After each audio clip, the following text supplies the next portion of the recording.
Let's move on to Introduction to System Design.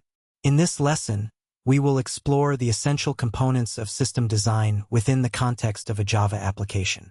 System design involves creating a blueprint for the application's architecture, which includes designing classes, defining the database schema, and planning the user interface (UI).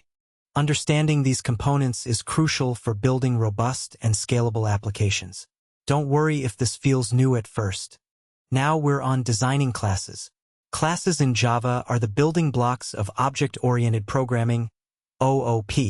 A class defines the properties, attributes, and behaviors, methods, of an object.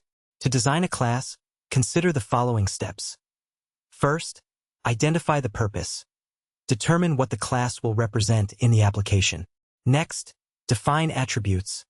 List the data that the class will hold. Finally, define methods. Specify the actions that can be performed on the class. Now, example, designing a book class. Let's say we're creating a library management system. We could design a book class as follows. This slide introduces a class definition. Study the structure in the code sample. Let's move on to defining the database schema. The database schema defines how data is organized and how relationships are established between different entities. In our library management system, we will need a table for books. Here's how to design the schema. First, identify entities. In our case, book is an entity. Next, define attributes.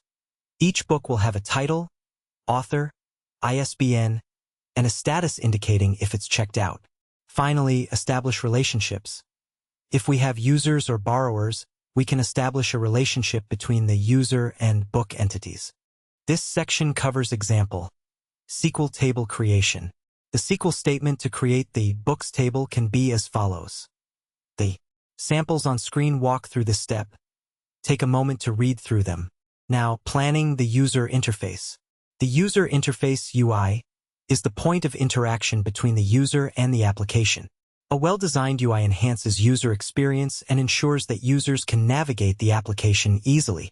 Here are key considerations when planning the UI. First, user needs. Understand the needs of the end users. Next, layout design. Create a layout that organizes information logically. Finally, interactions. Determine how users will interact with the system, such as searching for books or checking them out. Next, example UI layout. For our library management system, the UI could consist of, first, a search bar to find books.